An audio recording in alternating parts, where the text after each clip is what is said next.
Sir ब्रह्मचर्य का पालन में कठिनाई हो रही है। सच कहूँ तो कठिनाई आपको ही नहीं सभी को होती है, हमें भी होती है, कई बार होती है। आप डिपेंड करता है कि आपकी एज कैसी है, आप कैसे सर्कल में रह रहे हैं।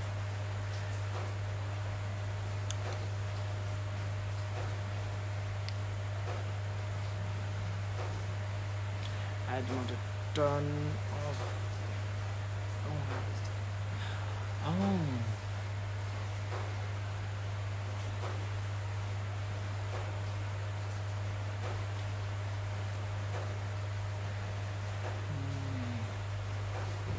Mr. Girish.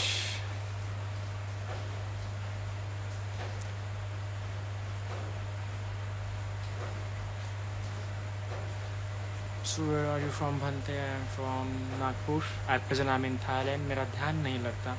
देखिए, ध्यान जो टॉपिक है कि ध्यान नहीं लगता हमारा, सबसे पहली बात कि जब हम ध्यान, अगर आप ट्रेन मेडिटेटर नहीं हैं, आप ध्यान ज़्यादा बार आपने उसकी प्रैक्टिस नहीं की है, तो ऐसे इंसान ने सबसे पहले जानना चाहिए कि क्या उसका मन कहीं लगा है क्या। सबसे पहले उसे कोई बात परेशान कर रही है क्या। फर्स्ट ऑफ ऑल उससे अवेयर हो जाइए आप कि अगर आपको कोई बात परेशान कर रही है तो फिर वो कैसी बात है, क्या उसको सोचना ज़रूरी है या उसको हटाना ज़रूरी है, उसको इग्नोर करना ज़रूरी है, उसको सप्रेस करना ज़रूरी है।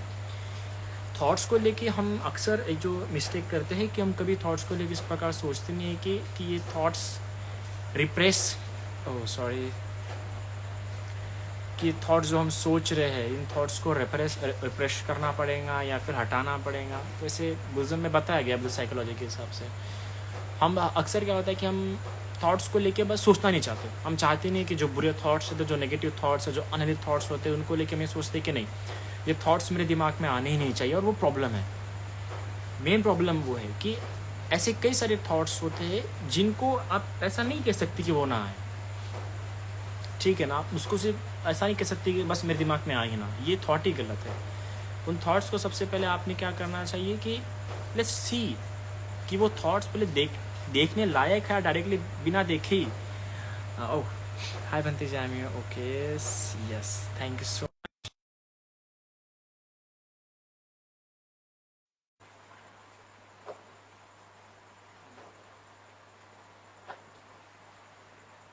सो भार्गव जी आ चुके हैं। Okay Bhargav, how are you? Yeah, I'm good. How are you today? Where are you now? Are you not in India? No, I'm not in India. So where are you? I live in California. California. So what are you pursuing there? Yeah, so abhi, I'm doing PhD in aerospace engineering here. तुम्हारा masters मतलब graduation क्या में हुआ है? Master, so graduation मेरा India में हुआ है, अंडरग्रेड मैकेनिकल इंजीनियरिंग। Okay. अभी मैं इधर I am doing masters and a PhD. Both. Yeah. कैसे क्या? So अभी it's like a transition degree, तो मुझे PhD के डिग्री में बीच में मास्टर्स डिग्री 2 साल के बाद मिल जाती है। Okay okay. Yeah. तो तुम्हारा पे सुबह शायद से है ना? Yeah. Good morning. मैं थोड़ा कंफ्यूज हो गया because I thought it's at 9:30 PM इधर का टाइम, बट मैंने फिर देखा कि नहीं, 9:30 PM IST है, इसलिए मैंने जल्दी ज्वाइन किया। मुझे वही लगा कि 9:30 तुम इंडिया टाइम के इसमें मतलब कह रहे हो। Yeah no, but yeah that's fine, I think yeah that's okay. Okay, so from where should we start? Yes, so मुझे कुछ सवाल थे about specially the philosophy of Buddhism. So पहले मेरा एक जो सवाल था, so I have read Buddhism from 2 academic sources, जैसे मैंने चैट में कहा। One is from Peter Harvey, the second is from John Strong, जो अभी मेरे पास इधर भी बुक है। I want to see. Okay. Yeah. So, this book was also a textbook for a course on Buddhism, इधर, and I was the teaching assistant for that course. So मैंने ये book like बहुत ध्यान से पढ़ी है. I've tried to understand these concepts. I've tried to read papers. और Peter Harvey से भी मैंने बहुत पढ़ा है, Cambridge University Press. So from that, I'm getting the knowledge about Buddhism, but आपसे बहुत ज्यादा मिलेगा. So पहली मैंने भी चीज that I Peter Harvey wanted. की वाली बुक पढ़ी है बुद्धिज्म की। सो आई गॉट रियली, उन्होंने बहुत ही अकेडमिक रहने की कोशिश की है। So as academic perspective he wrote really good book, but as from my faith perspective और जो टॉपिक्स जिस प्रकार से क्लियर होने चाहिए थे, कुछ टॉपिक्स पे मैं थोड़ा सा उनके साथ मैच नहीं करता और जिस प्रकार से उन्होंने टॉपिक मतलब जो और रेफरेंस में ले सकते थे वो उन्होंने नहीं लिया है। बाकी उनको तो मैंने नहीं पढ़ा है अपने John, but I will read if because अभी वो अकेडमी में है एज अ, तो I should read that. Yeah, definitely. Yeah. John Strong has also written many other books. Like So I guess उनका John Strong स्पेशलिस्ट has किस में written. Buddhism में भी, पर कैसे कि बुद्धिज्म एक बहुत वास्ट फील हो जाती है, Hmm. क्योंकि बुद्धिज्म में कैसे ब्रांच आ जाते हैं, अगर आप साइकोलॉजी का भी एक ब्रांच आ जाता है अभिधम्मा का, स्पेशली अभिधम्मा कैसा एक बहुत ही अलग लिटरेचर हो जाता है बुद्धिज्म में ही। Mm-hmm. सो अगर उनका अभिधम्मा में स्पेशलिस्ट है तो उसको एक अलग एस्पेक्ट मिल जाता है, एक अलग Yeah. डायमेंशन मिल जाता है बुद्धिज्म में अगर अभिधम्मा का हो जाता है तो। Mm-hmm. सो ये मैटर करता है कि उनका क्या रहा है हमेशा, एज हिस्टोरिक पर्सपेक्टिव से उन्होंने लिखा है या फिलोसॉफिकल पर्सपेक्टिव से लिखा है उन्होंने बुक। So this book उन्होंने दोनों perspective से लिखा है can because the you title of the please read book the is. Index? Yeah. So I can show you the index. So title of the book itself is Buddhisms. So he's talking about multiple Buddhisms जैसे कि Indian Buddhism, फिर Nepalese, Chinese, Tibetan, Japanese. तो Um, he is and talking about historical perspective, like philosophical changes क्या है उसमें, क्या differentiate yeah, करता है दोनों बुद्ध है. का फिलोसफी? So दोनों है. For example, if you consider chapter number 2, it talks about Shakyamuni lives and legends. Okay So here he's talking about historical Buddha, and then he's talking about Jatakas. फिर chapter 4 is permutations of the middle way, since Buddhism को मध्य मार्ग कहा जाता है. So there he's talking about the philosophy which is also considered in Theravada, I guess. कि कर्म संसार के कंसेप्ट, फिर फ्री विल डिटर्मिनिज्म में से कौन सा है, अनात्मना. Then we have the concept of false self, like pseudo self, जो प्रोजेक्शन में आते हैं. And what does Buddhism say about that, स्कंद क्या होते हैं, आयातना क्या होते हैं. सो या like this is basically quite a detailed exposition, I guess. I like that name, pseudo Yeah. Pseudo soul. Yeah. So here, uska chapter 4 ka 4.3.4, that's about pseudo selves and ersatz atmana. That is what he calls it from Buddhist perspective. और बाद में he has also explained Mahayana Buddhism. So part 2 of this book is entirely on Mahayana and Vajrayana. कि महायाना में डॉक्टरनल developments कैसे हुए, जैसे कि नागार्जुन के मध्यमक, अवतंसक, and then we have Yogacara and stuff. So let's start. Yeah. So मुझे जो पहला क्वेश्चन था, that was about प्रतीत्य समुत्पाद. So क्या अब so I know that there are 12 links in that chain. So क्या अब could you explain how exactly that cycle works? See of course I can explain, but if अगर मुझे पहले पता होता तो मैंने नोट्स के साथ पढ़ा रहता, Oh. पहले बताया रहता, सॉरी पढ़ा तो होता बिकॉज यू से टीचर। सो देखो पटी समुत्पाद जो होता है, एक तो उसको कई तरीके से समझा जा सकता है। बुद्ध ने भिन्न भिन्न जगहों पे जो स्टार्टिंग है अलग अलग तरीके से की है। हम जो दिग्ग निकाय है, उस दिग्ग निकाय में हमें जो मिलता है उसमें एंडिंग से शुरू होता है, मृत्यु से शुरू करते हैं। आनंद तुम्हें कोई पूछे, क्योंकि आनंद ने जो कहा था कि भगवान मुझे तो ये जो सब समुत्पाद है काफी सरल दिखता है, उतना मुझे हार्ड नहीं लगता है, लोग इसे बेहोश गए, तब आनंद को कहते भगवान आनंद ऐसा मत कहो, ये बिल्कुल भी सरल नहीं है पटी समुत्पाद। इसको ना समझने का कारण जो सेल्फ का कंसेप्शन है, क्योंकि पटी समुत्पाद में अगर एक भी लिंक छूट जाती है तो बहुत आसान है सेल्फ के कंसेप्ट में आ जाना, एक भी लिंक छूट जाती है तो। और सबसे बड़ी बात जो पटी समुत्पाद में ये हो जाती है कि हर जगह पे पंचस्कंध है। Yeah. वहां पे लग रहा है कि हाँ अविद्या पच्चय संखारा, संखारा पच्चय विज्ञान, विज्ञान एक विज्ञान दिख रहा है, ठीक है। अविद्या पच्चय संखार पच्चय संखारा पच्चय विज्ञान पच्चय नाम रूपा सरायत सनातन पच्चय फस्सो पच्चय वेदना। तो पूरे के पूरे पटी समुत्पाद में हर जगह पे पंचस्कंध है ना। अब जहाँ पे बोला है कि अविद्या के कारण से संस्कार उत्पन्न हो रहे हैं, संस्कार के कारण से विज्ञान उत्पन्न हो रहा है, ठीक है। तो यहाँ पे संखारा में भी पंचस्कंध है, विज्ञान में भी पंचस्कंध है, फिर जहाँ पे वेदना आ जाती है, सेंसेशन जहाँ पे आ जाता है, वहां पे पंचस्कंध है। तो कई बार क्या हो जाता है कि व्यक्ति इसको सिर्फ इसी लिंक में समझता है, तो इसलिए भी कई सारी प्रॉब्लम क्रिएट हो जाती है। दूसरी बात, इसके सब टाइप्स भी है, Okay. ठीक है। संखारा की बात की है तो संखारा भी 3 प्रकार के संखारा है। और अभी अगर अविद्या की बात की गई है तो कई बार लोग सोचते हैं कि अविद्या कहाँ से शुरू हुई है। अविद्या के स्टार्टिंग को भगवान ने अविद्या का भी स्टार्टिंग पॉइंट बताया है, पर उस रेफरेंस से वहां पे सिर्फ 12 लिंक की बात की है। पर अविद्या का भी क्या, अगर इसको आपको बहुत अच्छे से समझना है, बहुत ज्यादा अच्छे से, तो एक मॉन्गुक सैयाडो है, म्यांमार के, क्योंकि म्यांमार इज फेमस फॉर अभिधम्मिक लिटरेचर। और Okay. मेडिटेशन भी जैसे कि फिलहाल as a 3 countries, Sri Lanka, Myanmar और थाईलैंड।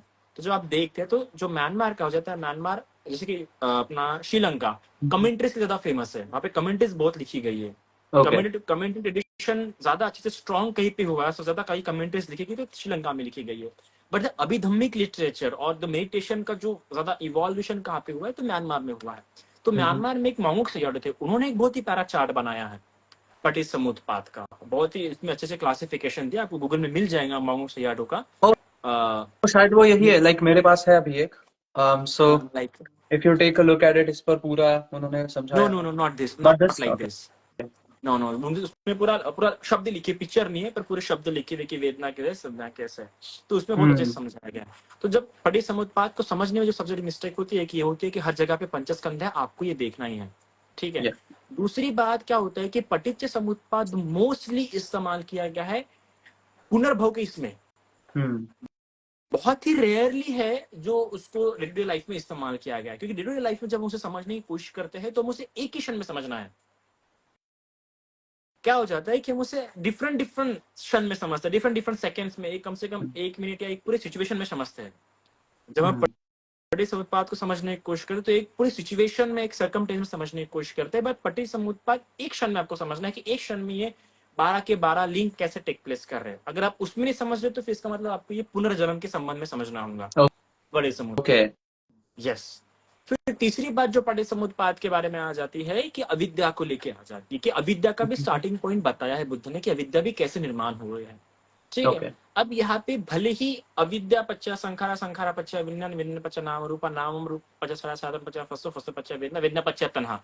तो अविद्या और तन्हा के बीच में इतने सारे लिंक्स है, Yes. बट द अविद्या और तन्हा वर्किंग बोथ टुगेदर। वहां पे बताया गया कि जब इतने प्रत्ययों के बाद से उत्पन्न हो रही है, पर ये दोनों साथ में काम करते हैं। अगर Okay. अविद्या है तो तन्हा है, अगर अविद्या नहीं तन्हा नहीं हो सकती है। तो व्हाट इज अविद्या? Okay. रखना, जो भी जितने भी कर्म हो रहे हर कर्म में अविद्या है। अगर आपके मन में लोभ उत्पन्न हो रहा है, ग्रीड उत्पन्न हो रहा है, या अपने मन के मन में द्वेष उत्पन्न हो रहा है, अब ये बात रखना है कि लोभ और ग्रीड मतलब सॉरी ग्रीड एंड दोषो मतलब हेटनेस और लोभ, ये साथ में उत्पन्न नहीं हो सकते, ये Okay. दोनों अपोजिट पोल है। अगर आपके मन में लोभ है तो द्वेष नहीं हो सकता, द्वेष है तो लोभ नहीं हो सकता है। बस ये दोनों जिस कारण से उत्पन्न हो रहे हैं, मोह के कारण से। अब ये लोभ अकेले भी उत्पन्न नहीं हो सकता, द्वेष अकेले भी उत्पन्न नहीं हो सकता है, ये मोह के कारण से, दैट्स अविद्या, ठीक है। पर अविद्या अकेले उत्पन्न हो सकता है, ये बात समझनी है आपको। Okay. तो व्हाट इज अविद्या? तो अविद्या को सिंपल सेंस में अगर हमें समझना है तो अविद्या मतलब not being present. When you are not aware about the present object, you are not aware about the present thought, है ना। क्योंकि आप प्रेजेंट नहीं, आप अवेयर नहीं है, तो definitely you are going to create a greed regarding to that object. सरल सी बात है ना, अगर एक मूवी आप देख रहे हैं, ठीक है, अगर मूवी देखते देखते आप उसको इस प्रकार से इमेज कर रहे होंगे कि हाँ इसके पीछे में ग्रीन स्क्रीन थी, ठीक है, इस शूट को इस एंगल को जो शूट किया, are you really going to enjoy that movie? नहीं, या आप उसे रियलिटी में परसीव करते हैं, पर अगर आपने उसको एज अ रियली वो कैसे क्रिएट हुए, कैसे सारे लेंसेस कैसे जो, तो जब आप उसको देखते हैं कि यहाँ से लेंस इस्तेमाल किया गया, पीछे में ग्रीन स्क्रीन, इतने सारे एंगल, सारे शॉट इस्तेमाल किया, तो उसको जब उस रूप में अंडरस्टैंड कर रहे हैं आप उसको, तो आप अनात्मा के रूप में उसे देख रहे हैं, है ना। तो आपको उसको लेके उत्पन्न ही नहीं होगा। एक बार आपने उसे उस रूप पे देख लिया कि कैसे, आप बिल्कुल भी नहीं इमेजिन कर सकते अगर साथ में वो भी देख रहे हैं। पर हम क्या करते हैं, जब हम अविद्या ग्रसित होते हैं, जब मोह में होते हैं, तो ये हम उसको उस प्रकार नहीं देख पाते हैं। तो अविद्या होती है सिंपल सेंस में कि आप उस प्रेजेंट मोमेंट में नहीं है ना। फॉर एग्जाम्पल, अगर आप भविष्य के बारे में सोच रहे हैं तो कब सोच रहे हैं? प्रेजेंट में, ठीक है। आप अतीत के बारे में सोच रहे हैं तो कब सोच रहे हैं? प्रेजेंट में सोच रहे हैं। प्रेजेंट के बारे में कब सोच रहे हैं? सो प्रेजेंट अज्ञान में जा रहा है ना, या सो दैट इज द इग्नोरेंस। अभी एक बात कहा जाता है कि जब भी आप भविष्य के बारे में सोचते तो मोस्टली आपके मन में गिड उत्पन्न होता है कि मुझे ये करना है, मुझे वो करना है। जब भी आप पास्ट के बारे में सोचते हैं तो आपके मोस्टली आपके मन में क्या उत्पन्न होता है? हेटनेस, द्वेष, कि उसने मुझे ऐसा बोला, उसने मुझे वैसा बोला। तो द्वेष के बारे में आप प्रेजेंट में सोच रहे हैं, लोग के बारे में आप प्रेजेंट में सोचे, प्रेजेंट के बारे में क्या सोचा? तो अज्ञान में जा रहा है। तो इसलिए कहा गया कि मोह के कारण, अज्ञान के कारण लोभ और द्वेष उत्पन्न हो रहा है। If you are being present in moment तो लोभ और द्वेष उत्पन्न नहीं होंगे। सो यहाँ शुरू होता है। तो अविद्या पश्चात संखारा। संखारा मतलब क्या होता है? नॉर्मल उसे कहता है एक्शंस, वॉलेशंस। तो उसे चेतना के रूप में भी पकड़ा जाता है कि ये ऑफकोर्स जब आप प्रेजेंट में नहीं है तो ऑफकोर्स उस भविष्य में आपको कुछ कहा, मुझे ये करना है, मुझे वो करना है। एक बहुत प्यारा एग्जांपल देते हैं थिक नैथ हन, मुझे बहुत ही प्यारा उनका पसंद है। उनकी किताब है the miracle of mindfulness, even though is from the Vajrayana, but I like his some of book because specially the miracle of mindfulness. और उनकी किताब है ज्यादा चढ़ पड़ेगा गौतम की, इंग्लिश में मुझे नाम याद नहीं आ रहा है। तो उसमें वो बड़ा प्यारा समझाते हैं कि आप बर्तन किसे धोते हैं? आप बर्तन किससे धोते हैं? साफ करने के लिए या सिर्फ धोने के लिए?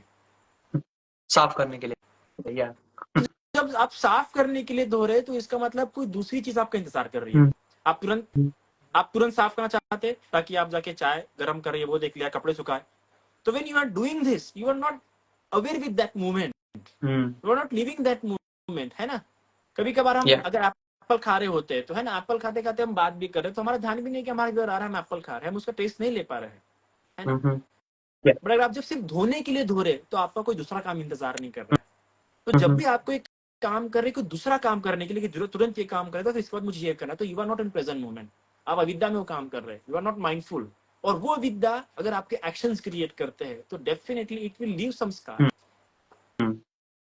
ठीक है। सो वो स्कार, तो वो जो अविद्या पश्चात संखारा, संखारा पश्चात विज्ञान, तो उसका जो कॉन्शियसनेस रहता है, उसके जो कॉन्शियसनेस है वो आपको रिबर्थ कराते हैं, वो आपके सफरिंग क्रिएट करते हैं। अब वो चेतना उत्पन्न हो रही है, आप समझिए। एक तरह से अगर विज्ञान को मिलना है तो देखो, संखार भी चेतना और विज्ञान भी चेतना है, क्योंकि मैंने पहले ही कहा था हर जगह पे पंचस्कंद है। पर चेतना पूर्ण रूप से संखार नहीं है और पूर्ण रूप से विज्ञान भी नहीं है, नॉट अ कॉन्शियसनेस, ठीक है। कॉन्शियसनेस नहीं है चेतना, नॉट वॉल्यूशन, पूर्ण रूप से कॉन्शियसनेस से बुद्धिज्म में नहीं कह सकते। तो जो हम कह रहे हैं कि संखारा पश्चात विज्ञान मतलब वॉल्यूशन से, क्योंकि जब संखारा है तो अबे कितने प्रकार के, जैसे 52 प्रकार के संखारा बताए गए बुद्धिज्म में, एज अ मेंटल चैतसिक कहते हैं मुझसे, ठीक है। तो 52 प्रकार के चैतसिक का बताया गया है। तो उसमें से उस समय जो चित्त होगा, जो पर्टिकुलर चित्त होगा, उसके हिसाब से वो चैतसिक वहां पे, उसके हिसाब से वो कॉन्कमेंट्स वहां पे होंगे, वो मेंटल फैक्टर्स वहां होंगे। तो जब वो चित्त भाव उत्पन्न हो रहा है तो ठीक है, तो वो चित्त में जो चेतनाएं हैं वो आपसे कुछ और कराना चाहती है। वो चेतनाएं किसी चीज में भाग दौड़ी में लगी है, और जहां भाग दौड़ीपना है, जहां पे उपादान है, जहां पे मुझे ये करना है, वहां करना है, वहां पे आपका भाव बढ़ते जाएगा। जितनी इच्छा हो, जितनी बार आपका कॉन्शियस डेवलप होगा, उतने आपके क्या होंगे, रीबर्थ होंगे। इसलिए बुद्धिज्म में हम देखते हैं कि अगर कोई इंसान एक गलत कर्म करता है ना, तो वो एक गलत कर्म उसके 100 500 1000 बार जन्म का कारण बनते हैं, सिर्फ एक चेतना। क्यों? क्योंकि वो एक चेतना चित्त कम से कम 100 या 500 उत्पन्न होकर मर गया उतने क्षणों में। इसलिए बुद्धिज्म में ये भी एक एस्पेक्ट देखते हैं हम कि अगर आप किसी चीज को लेके, किसी कर्म को लेके, किसी एक्शन को लेके पछतावा कर रहे हैं, इवन दो आपने वो कर्म नहीं किया होगा, पर आपकी पॉसिबिलिटी है कि आप उस रूप में जन्म ले। तो बुद्धिज्म इसलिए भी ध्यान रखता है कि ऐसा नहीं कि बुद्धिज्म ऐसा कि आपने पछतावा किया तो आपने प्रायश्चित किया तो आप उस कर्म से मुक्त हो जाएंगे, नहीं। अगर आप उस चीज पे पछतावा कर रहे हैं, भले आपने वो कर्म नहीं किया होगा, तो भी आपकी वो, क्योंकि आपकी चेतना भाग गई है, your consciousness has created that type of thoughts. तो वो थॉट क्रिएट हुए हैं तो definitely there are possibility you will suffer same consequence. Like there is one story, एक जातक कथा में से कहानी मिलती है कि एक नाविक जो था ना, नाव से जा रहा था, तो सांप ऐसा तैरते हुए जा रहा था आगे से, तो गलती से उसकी नाव से क्या सांप कट गया, मर गया। इसका दोष नहीं था, इसकी इच्छा नहीं थी, पर अभी इसके इससे कट गया सांप। ऐसा कहा जाता है कि वो खुद कम से कम लगातार 100-200 बार वो सांप क्यों नहीं पैदा, और वो भी वैसा कट के मरा। अब इसकी बुद्ध एक तरफ कहते कि चेतना कम्मंग वेदांग भिक्खवे, की चेतना ही कर्म होती है, पर यहाँ पर इसकी मारने की चेतना नहीं थी। बट स्टिल उसने वो सोचा कि मेरे कारण ऐसा हुआ है। He has created that type of consciousness. अगर रियल सेंस में हम कहें तो कॉन्शियसनेस तो मोस्टली आप उसे कैसे परसीव कर रहे हैं उसके आधार पर तय करता है कि रियलिटी क्या है। Consciousness doesn't know what is reality and what is not. Consciousness doesn't know कि रियलिटी एग्जिस्ट करती है या नहीं करती है। हम अपने परसेप्शन के आधार पर, then again it is one of the part of that पंचस्कंधा, because perception is not a consciousness according to Buddhist cognitive science. Consciousness is not a perception. Perception and cognition both work simultaneously. Now here, अब यहाँ पे एक बात ध्यान देने की कि perception is not the part of consciousness, और perception is not creating in consciousness. Okay, they are both arising together. सहजात पच्चय जिसको हम जैसे पठान में कहते हैं. So this is the thing. जैसे कि अगर हम देखते हैं कि कई सारे साइकोलॉजी कॉन्शियसनेस में परसेप्शन को देखते हैं as a part of consciousness. Are you getting my point? या सो बेसिकली ओके डिपेंडेंट. मुझे 12 निदान में ये समझ में अभी आ गया कि अविज्ञा एंड तृष्णा आर रिस्पॉन्सिबल. अविज्ञा causes all the other links. कि अगर आप प्रेजेंट मोमेंट में नहीं हो, you are not aware of the present moment, तो उससे अविज्ञा आएगी. और अगर अविद्या आ गई, then in that case all the other 12 nidana would follow. और उसमें तृष्णा भी आती है. They work simultaneously. तृष्णा मतलब craving, I guess. But that right? All 12 links are there in one moment. In one moment. Okay. निदान सबके 12 निदान एक ही moment. Step by step. Okay. Even though at scenario Buddha conveyed that moving to this, that is taking place. But most of time, they all 12 links are together at that moment. If you're able to understand at that moment that how they are playing together, so you will get the whole scenario. And again, अब यहाँ पे पांचवी बात जो ध्यान देने योग्य है पटिसमुत्पाद के बारे में, कि we are, if you are only looking at that only 12 links, and you are not looking at the forces which are working in between, like avidya, पच्चया, संखारा. So अविद्या और संखारा के बीच में एक शब्द हुआ है, पच्चया शब्द इस्तेमाल हुआ है. कारण से, अविद्या के कारण से क्या उत्पन्न हुआ है? संखारा. तो यहाँ पे कारण भी कई सारे मौजूद है. नाउ अगेन उसको भी हम दो कैटेगरी में काट सकते हैं. अब सबसे पहले इन पठाना बुद्धा ने 24 तरह के फोर्सेस बताए हैं जो कंडीशनिंग करा रहे हैं. सो लाइक अगर हमें समझना इस बात को, तो ये एक पठान के हिसाब से हम समझते हैं कि that the conditioning state, condition state and conditioning forces. This three thing you have to understand. Okay, अगर पढ़े समझना है तो conditioning state, condition state and conditioning forces. Okay, फिर इसके बाद हमें ये भी बात भी समझना है कि the mind and matter, okay, the mind and matter they work in the 7 ways of relations. है कि नहीं? एक तो माइंड से माइंड का रिलेशन, फिर माइंड से मैटर का रिलेशन, फिर माइंड से माइंड मैटर का रिलेशन, ओके, फिर मैटर से मैटर का रिलेशन, फिर मैटर से माइंड का रिलेशन, और माइंड मैटर से माइंड मैटर का relation, and then mind matter, निब्बाना, and the conceptions, or like we call pannati, what we call designations, or like you get it. तो वो अच्छा इस 7 तरीके से इनका कनेक्शन काम करता है. तो ये 7 तरीके इनका कनेक्शंस, और इसमें 24 फोर्सेस जब ये समझते हैं तब जाके उसका बहुत अच्छा डेप्थ नॉलेज मिलता है. बट अगर आपको चित्त चैतसिक, like how this consciousness and the mental factor are working together, if you're not getting that point, so it will more difficult. जैसे कि मैंने पहले कहा, अगर तुम ये 12 के 12 कड़ियों को, जो 12 श्रृंखला है, ये 12 श्रृंखला को एक क्षण में एक्सप्लेन कर सकते, एक्सप्लेन मतलब एक क्षण में ये कैसे टेक प्लेस ले रहे हैं, अगर उसको समझ जाओ तो तुम सही मायने में इस पटिसमुत्पाद के गुण अर्थ को समझ पाओगे. ओके, हम समझ रहे कि यहाँ पे विद्या उत्पन्न हो रही है, फिर संखारा हो रहे हैं, फिर विज्ञान हो रहा है. बट अगर देखा जाए तो जहां संखार है वहां 5 स्कंद है. संखारा में भी विज्ञान है, संखारा में भी परसेप्शन है, संखारा में भी सेंसेशन है, और संखारा में भी वेदना, संज्ञा, संस्कार, विज्ञान, फीलिंग, परसेप्शन, वॉलेशन, संखारा, formations and consciousness. Then again तो संखारा पच्चय विज्ञान, तो विज्ञान में भी ये 4 बातें हैं. फिर विज्ञान पच्चय नाम रूपा, फिर नाम रूप में भी ये 4 बातें हैं.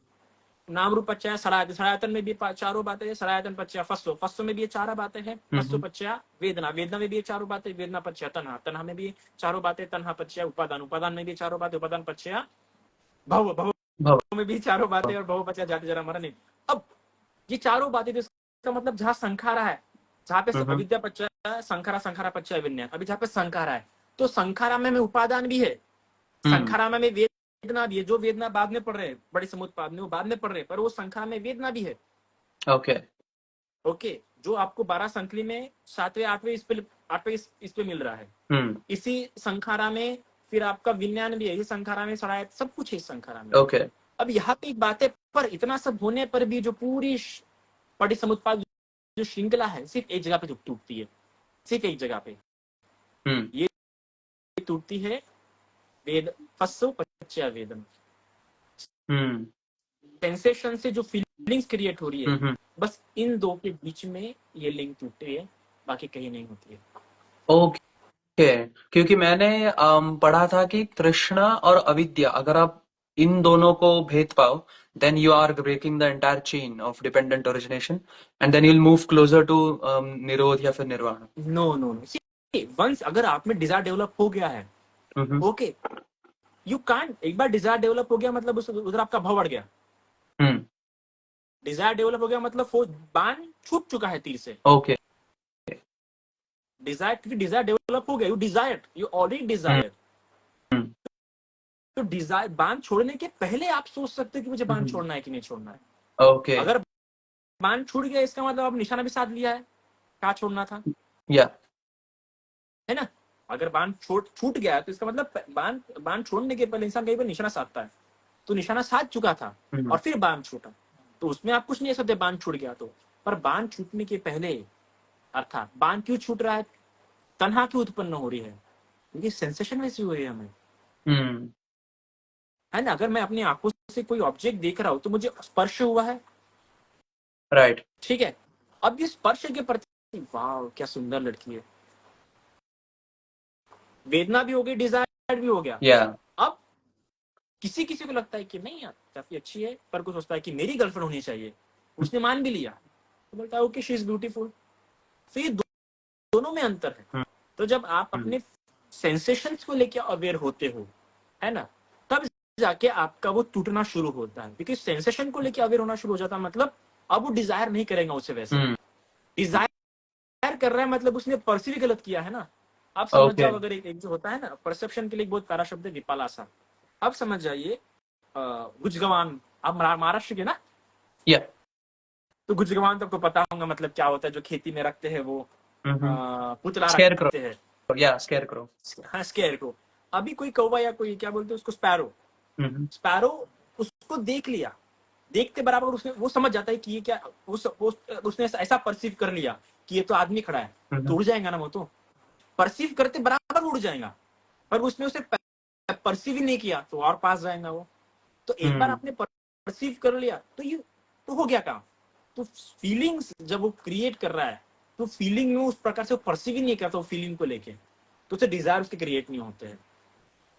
ओके सो मेरा इधर अविद्या एक बहुत ही मोटे पैमाने हैं। मेरा इधर एक सवाल था, so what if a person, अगर if that person is blind, deaf and mute, so clearly he cannot have sensory experience, तो बाय डिफॉल्ट उनका डिजायर कंट्रोल में रह रहा है या फिर is it talking about some other kind of sensation? एक सुदास करके बहुत ऋषि थे, सुदास है ना, मेरे ख्याल से वैदिक ऋषि थे ना, उन्होंने अपनी सुदास वाज अ किंग, या ऋग्वेद में दशरथ राजन में एक राजा थे सुदास। हाँ, उन्होंने अपनी आंखें फोड़ दी थी। ओके ऐसा पढ़ने में आता है, मुझे कहीं कोई बहुत सालों पहले पढ़ा था, तो मैं अपनी आंखें फोड़ दी थी। क्यों? क्योंकि आंखों से बहुत सारी चीजें दिख रही तो उनमें डिजायर क्रिएट हो रहे थे। ओके तो ओशो इस बहुत सारी कमेंट्री करते हैं, ओशो कहते हैं कि आंखें ना होने से इच्छाएं ना होती, ऐसा तो नहीं है ना। ओके हम सिर्फ 5 सेंस ही नहीं मानते ना, उसमें एक और सेंस है 6 मन, and there is mind, there are some memories, he able to मनसिकारा, मतलब वो सोच सकता है, भले ही वो ऑब्जेक्टिव सेंस में जैसा बाहर क्रिएट होता है वैसा नहीं, but he will have some desire ना। हम ऐसा नहीं कह सकते हाँ उसकी 5 इंद्रियों को लेकर डिजायर्स नहीं होंगी, बट ही विल हैव, उसकी डिजायर होगा कि मैंने देखना चाहिए, मुझे आंखें आनी चाहिए, हम उसके लिए प्रयास भी करेंगे। अगर कोई बोलता है कि यहाँ पे बाबा वगैरह जाओ उसके पास तो आगे ठीक हो जाएंगी, वो उसके लिए प्रयास करेगा। और कोई उसे गलत प्रलोभन भी दे रहा होगा, तो इसकी हत्या कर दे, इसकी बलि चढ़ा दे, तेरा क्या हो जाएगा, तेरे को आंखें आ जाएंगी, गलत काम कर सकता है। भले उसके पास 5 इंद्रियां नहीं होंगे, पर 5 इंद्रिय ना होने पर भी गलत काम करने की संभावना है, और गलत थॉट भी उसमें उत्पन्न हो सकते हैं। सो भले ही 5 इंद्रियों के आधार पर नहीं हो रहे, पर मन के आधार पर, क्योंकि बुद्धिज्म 3 लेवल में मानता है ना, कायिक कर्म, वाचिक कर्म और मानसिक कर्म।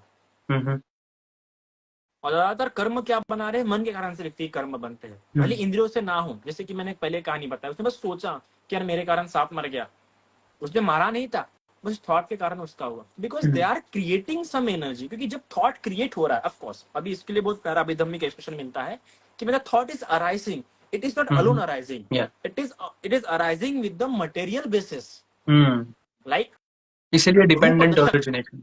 या रूप दशक, like it is generating some type of hormones. आप देखिए कि अगर किसी के मन में क्रोध उत्पन्न हो रहा है तो there are some hormones releasing, या कोई ना कोई तो हार्मोन रिलीज हो रहा है ना, तो वो बॉडी की भले ही वो सिक्स सेंस से फील ना करे, पर बॉडी में तो कुछ फील हो रहा होगा, उसकी हार्ट बीट बढ़ रही होंगे। जब भी कोई थॉट है, तो बुद्धिज्म का एक बहुत प्यारा है कि थॉट के साथ हृदय वस्तु, मतलब जब यहाँ से आपका माइंड मरता है तो यहाँ पे उत्पन्न होता है हृदय वस्तु पे। तो वो बोलना ये चाह रहा है मेटाफर के लिए कि आपकी हार्ट बीट भी क्या होती है, ओके. बढ़ जाती है। Every thought has some breath and heartbeat, उस रिलेटिव थॉट्स रिलेटिव में ब्रेथ और हार्ट बीट होती है। अच्छा. क्योंकि सो मेरा अभी आप देखो, मॉडर्न रिसर्च में भी कहा गया है कि हार्ट में भी कम से कम 40 से 50 हजार न्यूरॉन्स है। एक रिसर्च मैंने पढ़ा था, ये बहुत बहुत साल हो गए उसको, तो 1-2-3 साल होगा। तो इसीलिए तो जब कोई थॉट क्रिएट हो रहा है वगैरह, तो भले ही उसके बॉडी पे उसका इम्पैक्ट हो रहा है, तो उसमें भी सो थॉट्स मेरा है। सो इन दैट केस मेरा आपने जो पहले का एग्जांपल दिया कि even if they don't have sensory experience, इंद्रियों का नहीं है, बट फिर भी डिजायर्स तो होंगे because mind is there. But मेरा इधर सवाल था, for example if you take Helen Keller, so she was born blind, deaf and mute. So वो बचपन से ही उसको इंद्रियों का कुछ नहीं था, सिर्फ स्पर्श का ज्ञान था, बट बाकी के इंद्रिय उसके बंद थे. She was blind, deaf and mute since birth. तो उसके दिमाग में what kind of desire would she have if she hasn't perceived anything at all?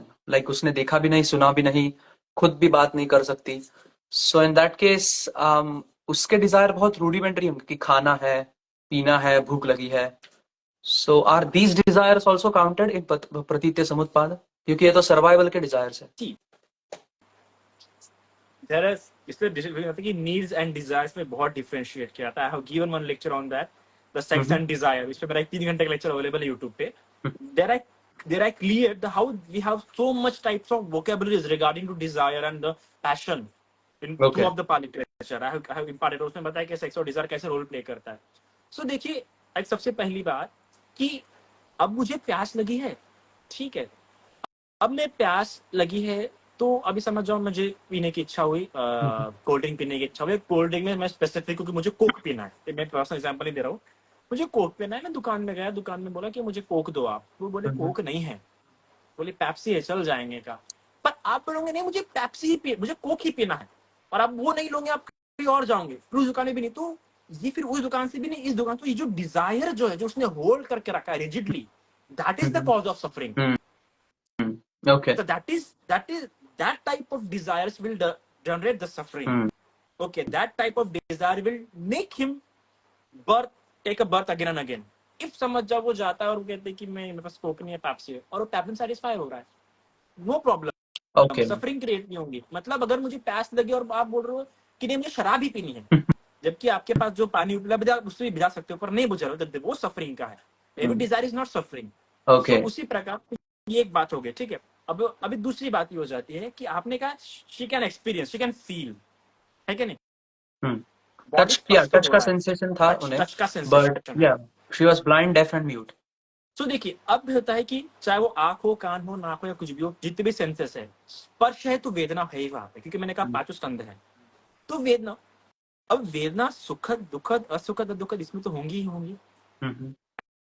ऐसा तो नहीं है कि अभी उसको आप चिमटी काटोगे तो उसको दर्द होगा, और जब दर्द होगा ज्यादा तो उसको ऐसी वेदना नहीं चाहिए होंगी, और कोई सॉफ्ट स्पर्श आ रहा होगा तो बोलेगी मुझे ऐसी वेदना चाहिए, भले उसको पता नहीं कि स्पर्श किसका है, बट एटलीस्ट शी इज, उसमें कुछ ना कुछ डिजायर डेवलप होंगे ही होंगे. ओके. ओके, और ये डिजायर किस ना किस तरह की मेमोरी क्रिएट करेंगी. अब वो स्वाद दे सकती थी, ठीक है, अभी समझ जाइए, उसके नहीं पता कि वो क्या खा रही है, पनीर खा रही है, चिकन खा रही है, मटन खा रही है, क्या उसे नहीं पता है ना.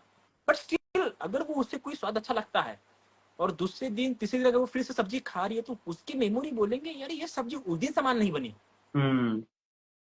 तो there are the cravings, there are the Oh, desires, okay. so she will Yeah, have the correct. memory.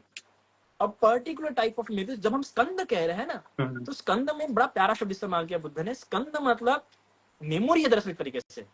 तो जब वेदना स्कंद बोला जा रहा है, संज्ञा स्कंद बोला जा रहा है, विज्ञान स्कंद बोला जा रहा है, संखारा स्कंद बोला गया है, तो जब जो स्कंद है ना, स्कंद मतलब past, future, present, long, short, कई तरीके से ये पूरा चीज का जो समूह है उसके पास है।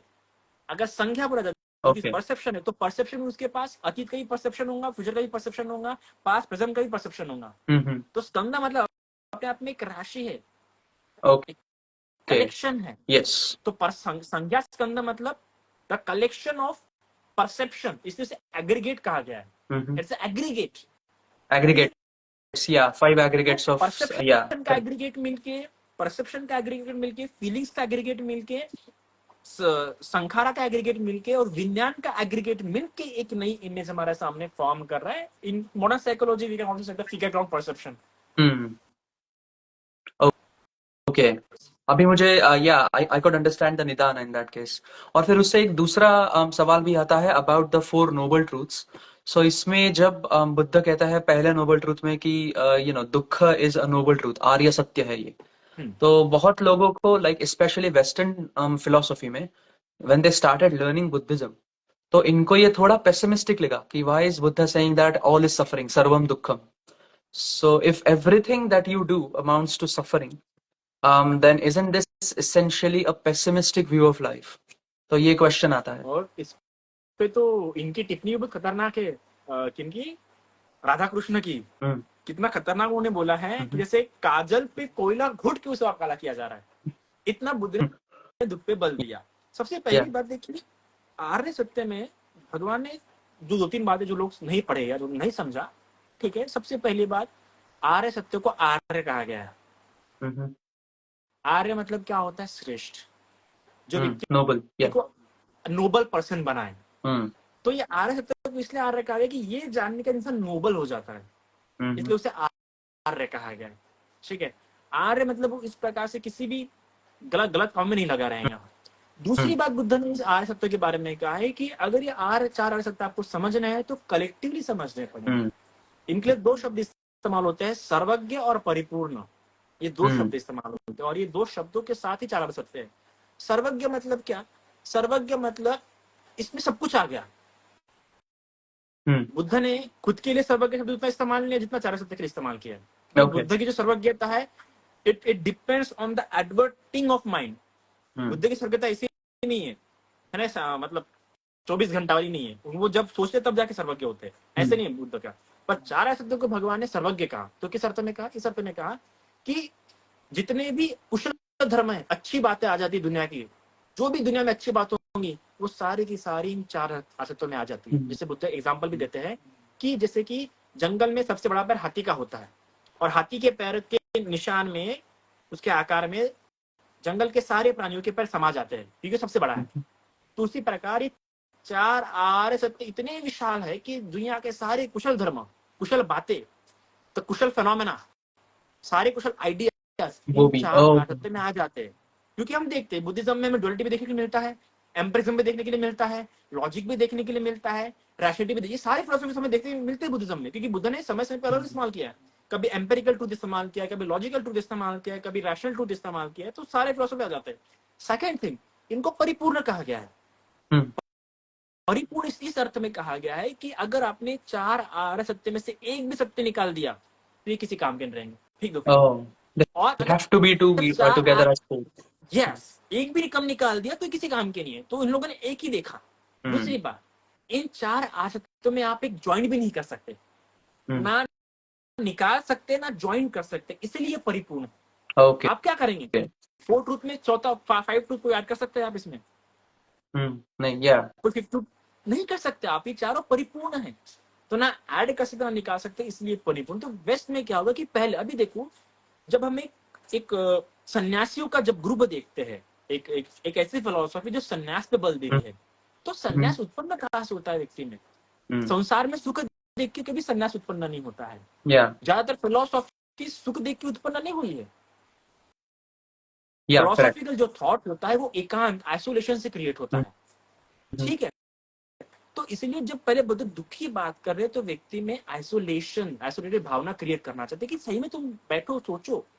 तो पहला सत्य व्यक्ति में निराशा उत्पन्न करता है, दूसरा सत्य व्यक्ति में खोज उत्पन्न करता है कि कारण भी है, तीसरा सत्य व्यक्ति में ये उत्पन्न करता है कि निरोध भी है, आशा।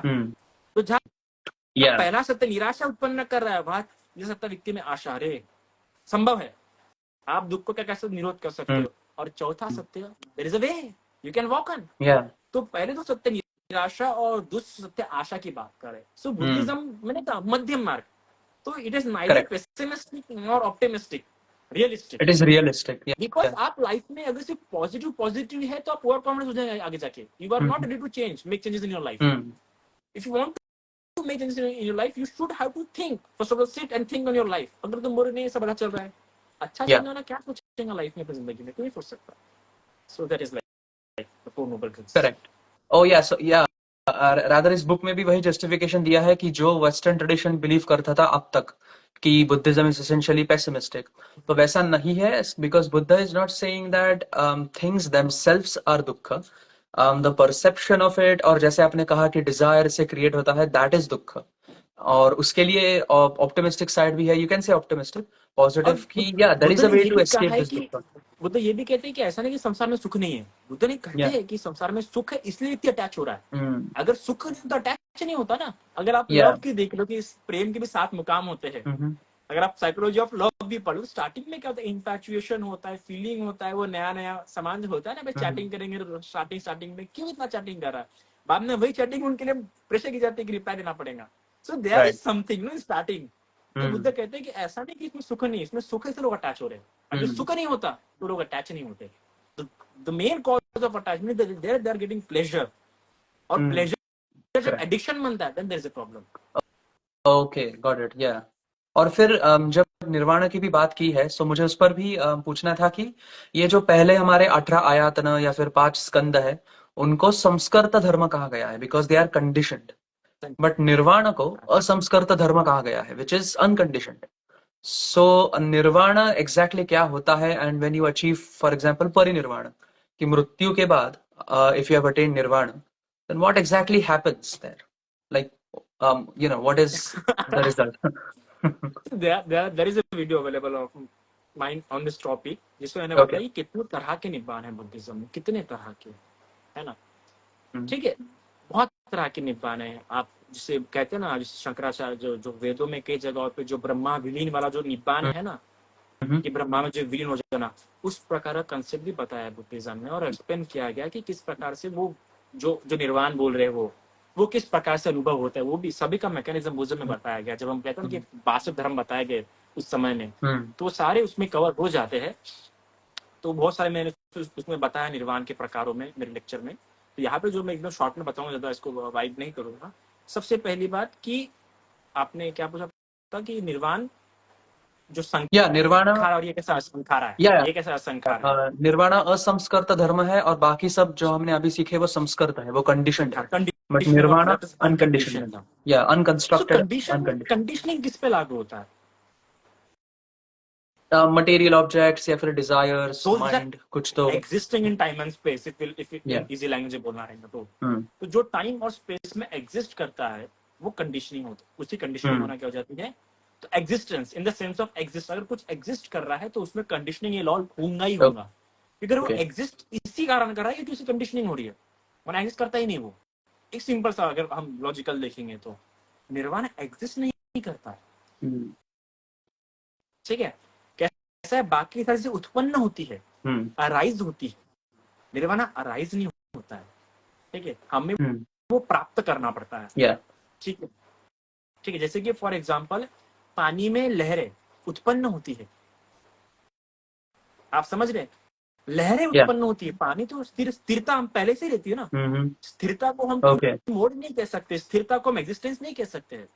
Still it is existing, but स्थिरता is not existing. What is taking place is the waves, बुलबुले। बुलबुले आने के पहले तो पूरा स्थिर था ना। उसी प्रकार माइंड जो होता है, अब एक होता है माइंड से निब्बानों को फील करना, और निब्बान ये बोथ डिफरेंट थिंग्स, ओके, है ना। जब हम माइंड से निब्बान को फील कर रहे हैं तो because we are impermanent, so that's why still जब तक हमारा वो मन की स्थितियां बनाकर रहेंगे तब तक हम निब्बान फील करेंगे। तो निब्बाना क्या है? निब्बाना एक ऐसे स्टेट है जहां पे आप अपने क्रोध के, द्वेष, लोभ और मोह से वशीभूत नहीं होते, जहां पे आपका माइंड स्टेबल है, उसको कोई सो इन तकलीफ नहीं तीनों हो को रही है। शायद त्रिविषय कहा गया है, 3 पॉइजन्स। सो इनको अगर आप थ्री कंट्रोल पॉइजन्स, करोगे, यस या यस यस। सो ये हो रहा है, अभी डिपेंड होता है कि इसलिए निब्बाना क्षणिक भी है। अगर आपने वैसी स्टेट डेवलप नहीं की अपने माइंड की, ऐसी अपने माइंड की वैसी आपने कंडीशनिंग नहीं की है जिससे आपका माइंड स्टेबल रह सके, तो आप निब्बान सिर्फ क्षण क्षण के लिए इस्तेमाल अनुभव कर पाएंगे, है ना? क्षण ओके, क्षण के लिए यस, क्यों अनुभव कर पाएंगे? क्योंकि आपका मन, वो जो स्थिरता है, जो एकाग्रता है, वो क्षणिक है। आपकी क्षणिक एकाग्रता के कारण आप निब्बान को अनुभव करेंगे। तो निब्बान क्षणिक नहीं है, बल्कि आपकी चित्त की क्षणिकता है, क्षणिक एकाग्रता होने के कारण उस निब्बान स्टेट को आप वैसा फील कर पा रहे हैं। पर जैसे ओके, आपकी माइंड की जो स्टेट है स्टेबल हो जाएंगी, एकाग्रता लंबे समय तक रहेंगी, तो उतने देर तक आप उस निब्बान को अनुभव कर पाएंगे। फिर इस वे पे चलते चलते एक समय ऐसा है, आपकी जो माइंड की स्टेबिलिटी वो ऐसी होंगी कि फिर उसमें राग द्वेष मोह उत्पन्न नहीं होगा। फिर वो जो माइंड की जो स्टेबिलिटी हो गई है, जो आपने जो कंडीशनिंग माइंड हो गया गलत तरीके से, उसको आपने एकदम अनकंडीशन बना दिया है। किन चीजों से? गलत चीजों से। तो अकुशल विकारों, अकुशल विचारों, अकुशल कलेशों से जब आपका मन पूरा रहित हो जाता है, तो वैसी अवस्था जो हो जाती है उसे हम निर्वाण करें। तो एक अवस्था है मन की ऐसी, अगर ऐसे मन से आप जानते हैं किसी चीज को, तो निर्वाण की अनुभूति है। निर्वाण एग्जिस्ट अगर without observer, nirvana is like a void. Okay, आप वॉइड को बोल नहीं सकते कि एग्जिस्ट करता है, पर आप ऐसा भी नहीं बोल सकते कि वॉइड एग्जिस्ट नहीं करता। आप ऐसा बोल सकते कि वॉइड वॉइड एग्जिस्ट नहीं कर सकता? नहीं, लाइक वो सेल्फ डिफीटिंग हो जाएगा, negation of negation. Negation of, जैसे समझ जाए अगर कोई चीज वहां पे रखी हुई है, तो हम क्या, अगर है ना, तो हम बोलेंगे जगह खाली नहीं है। और चीज अगर वहां पे नहीं रखी है, तो हम क्या बोलेंगे? जगह खाली है। और उसको हम फील भी कर सकते हैं, वॉइड को हम फील कर सकते हैं। आप जाके यहाँ पे खड़े हो जाओ, जगह खाली है। Same is like nirvana, it exist but not in the sense of material और द टाइम और स्पेस की चीज में। That's why it is unconditioning. क्योंकि वॉइड में ओके, क्या वॉइड को कैसा कंडीशनिंग करने वाले हो? हाँ, वॉइड में जब कोई चीज आ गई तब जाके उस चीज की कंडीशनिंग होती है। So the same, the mind is in void, the five skandha is in void. That's why okay, जो 5 महाभूत होते हैं, 5 महाभूतों में आकाश को हम लोग एज अ क्रिएटिंग एनर्जी नहीं मानते, हम एज अ शरीर में नहीं मानते, महाभूतों के रूप में नहीं मानते हम आकाश को ओके, बुद्धिज्म में। क्योंकि आकाश मतलब एम्प्टी स्पेस ना, सो हम उसको एज अ ईथर के रूप में नहीं मानते। It is empty space. Okay, उसमें आपकी बॉडी एग्जिस्ट कर रही है, the mind is existing in that empty space, है ना? जैसे कि बुलबुले जो पानी में है, वो बुलबुले कहाँ कहाँ कहाँ एग्जिस्ट कर रहे हैं? उस स्थिर पानी में। या, बुलबुले निरोध हो जाने के बाद वो पानी स्थिर हो जाएगा। उसी प्रकार दैट इज ये सारे जो अकुशल विकार है, अकुशल विचार है, वो स्थिर जाने मन स्थिर रहेगा। पर बार बार मन अस्थिर हो रहा है, कि बार बार अस्थिर मन को ऐसी अवस्था तक ले जाना कि जहाँ पे वो अस्थिर ना हो, वो निब्बानिक अवस्था है आपके मन के स्तर पे। ओके, So तो that's why it is unconditioned because it does not exist yes, to correct, condition। किस बात से कंडीशन करोगे आप निर्वाण को? वो भी, या, मैंने थेरी गाथा पढ़ा था, because in Theri Gatha they are talking about experiences of nirvana. तो दे डिस्क्राइब कि लैंप होता है और जैसे लैंप की फ्लेम बर्न आउट हो जाती है, दैट इज व्हाट निर्वाण could be like, Like see, energy, या, no no no no और no no no no see that the thing is, वहां पे गलत बात हो जाती है कि वहां पे जो समझो एक मोम है, ठीक है ना, देयर इज अ फ्लेम, ठीक है, this is a flame, okay, ये फ्लेम क्रिएट हुई है, बट जो वहां पे आग नहीं थी, दैट इज अ निर्वाण। वो जो एम्प्टी स्पेस थी ना, वहां पे ये आग क्रिएट हुई, और ये आग कब तक जल रही है? जब तक कि उसको ईंधन मिल रहा है ना? फिर जब या, ये बुझ जाएंगी तो डिसॉल्व क्या हुआ? निर्वाणा डिसॉल्व नहीं हुआ, आग डिसॉल्व हुई है। आप आग राइट, करेक्ट, अभी आग के संदर्भ में आप ये सवाल नहीं पूछ सकते कि ये कहा गया, ये निर्वाण कहा नहीं गया। The energy which is creating the source, है ना। तो राइट, करेक्ट। ये जो ये एग्जिस्टेंस है ये नष्ट हो रहा है, nirvana is still there. Okay, so in Are you that getting me? case, Nirvana is still there. yeah, yeah. This is the nirvana. Nirvana is still there. Only the existence is dissolving. And why existence था उसमें? क्योंकि उसको ईंधन मिल रहा था, किससे द्वारा? कलेशों के वजह से। जैसे कि एक बहुत प्यारा एग्जाम्पल दिए थे, और इसके लिए बहुत प्यारा है। अगर तुम्हारा जीवन जैसे एक मोमबत्ती होती है, मोमबत्ती अगर सीधा जल रही है तो जलते जलते जलते क्या हो जाएंगी? समाप्त हो जाएंगी, Yeah. कुछ नहीं बचेगा। पर मोमबत्ती ऐसे हवा कारण आड़ी तिरछी जल रही है, समाप्त होने पर भी मोम इधर उधर फैली रहेंगी। तो जीवन अगर सीधा रहेगा तो दोबारा जन्म नहीं होगा, निर्वाण प्राप्त कर लूंगा। जहाँ जीवन सीधा नहीं रहेगा वहां कलेश उत्पन्न होंगे। तो जब हम कहते जो एग्जाम्पल देते हैं ना कि ये जो कहा गया है कि जो इंसान मर गया है ना, तो वो सवाल जो पूछा गया कि इंसान मरने के बाद कहा गया, तो निर्वाण को लेकर सवाल नहीं पूछा जा रहा है कि निर्वाण कहा गया मरने के बाद, नहीं, इंसान मरने के बाद कहा गया। Okay, तो got it. उसका एग्जिस्टेंस ही यहाँ वहां जहां पे भी था वो ईंधन के कारण था। एक बार जब वो मर गया बिना किसी ईंधन के, तो आप उसको लेके सवाल नहीं, इंसान को लेके सवाल पूछा जा रहा है वहां पे, निर्वाण को लेके नहीं। Okay, got it. Okay. तो मेरा इससे भी इस पर भी एक सवाल था निर्वाण से रिलेटेड कि जब निर्वाण प्राप्त होता है, तो इन दैट केस संसार से आप बाहर निकल, मतलब वी हैव एस्केप्ड द संसार एंड यू हैव अटेन्ड निर्वाण. So abhi in that case, when you have escaped the samsara and nirvana is unconditioned, unconstructed space, so nirvana itself should be permanent. But if nirvana is permanent, isn't that contradicting sarvam anityam? यहाँ पे सबसे बड़ी जो गलती हो जाती है लोगों की समझने में कि बुद्ध ने सर्वम अनित्यम कहा, जो कि संस्कृत का हाइब्रिड है, क्योंकि बुद्धिज्म जो थेरावादा लिटरेचर है वो पूरा पाली में है। प्रॉब्लम ये हो जाती है कि थेरावादा लिटरेचर को संस्कृत के साथ पढ़ना, और जहाँ पे संस्कृत आ गया वहां पे महायान की झलक आ गई, क्योंकि महायान लिटरेचर मोस्ट संस्कृत में लिखा गया है। पर Theravada literature still exist in Pali. Even जब उसे कमेंट्रीज भी लिखी गई तो भी पाली में लिखी गई है, संस्कृत में लिखी गई कमेंट्रीज थेरावादा की, तो वो हो गया। अब बुद्ध ने अनित्य किसको कहा? बुद्ध ने सिर्फ कंडीशनिंग फिनोमेना को अनित्य कहा है, जिसकी कंडीशनिंग होती होगी। और कंडीशनिंग किसकी होती है? जो एग्जिस्ट करता है। Okay. और the things which are existing वो अनित्य दुख अनित्य और अनात्मा के कारण एग्जिस्ट कर रहा है। और जहाँ पे ऑब्जर्वर इफेक्ट आता है वहां पे दुख आ जाता है। तो अनित्य और अनात्मा के कारण से चीजें क्या कर रही है? एग्जिस्ट कर रही है। और and they are existing, that's why they are impermanent. If they are not existing, so they are not impermanent. They are not. So nirvana, that's why it's nityam, because it is not existing. Okay, got it. और जो ये हमारे स्कंद मतलब क्या? तृष्णाओं का निरोध हो जाना। आप देखो, जब दूसरा सत्य है, दूसरा आर्य सत्य है, उसमें तीसरा जो आर्य सत्य है, उसमें निर्वाण की परिभाषा क्या की है? बहुत सिंपल परिभाषा की गई है। जहां जहां तृष्णा उत्पन्न हो रही है वहां वहां उसका निरोध निर्वाण। इफ माई डिजायर, अगर मेरा डिजायर यहाँ पे उत्पन्न हो रहा है वहां पे, तो वहां पे निर्वाण है मेरा। निर्वाण तृष्णाओं का निरोध हो जाना। जैसे कि एक बोझ हमने पीठ पे रखे है, ठीक है, अब पीठ पे वो बोझ है, जैसे वो बोझ उतारे तो उतारने के बाद कैसी फीलिंग आई? वो निर्वाण। The feeling of releasing of that burden, that is nirvana. Like in Buddhism there are two type of pleasure, सुख है। एक वेद्यति सुख और दूसरा होता है संति सुख। वेद्यति सुख मतलब किसी चीज के प्राप्ति के द्वारा जो सुख प्राप्त हो रहा है। अब एक बात बताओ, वो सुख है enjoyment, pleasure, addiction, dopamine, serotonin, वो जो सब है वो। अब मुझे वो चीज मिली है, अब किस चीज के प्राप्ति से मुझे चीज सुख मिला है, अब वो चीज दूर भी कभी ना कभी होंगी। तो ऐसा जो सुख है, ऐसा सुख दुख का कारण बनता है। पर जो सुख मुझे किसी चीज के दूर होने पर मिला है, अब वो फिर से मेरी जिंदगी में आएंगे क्या? नहीं।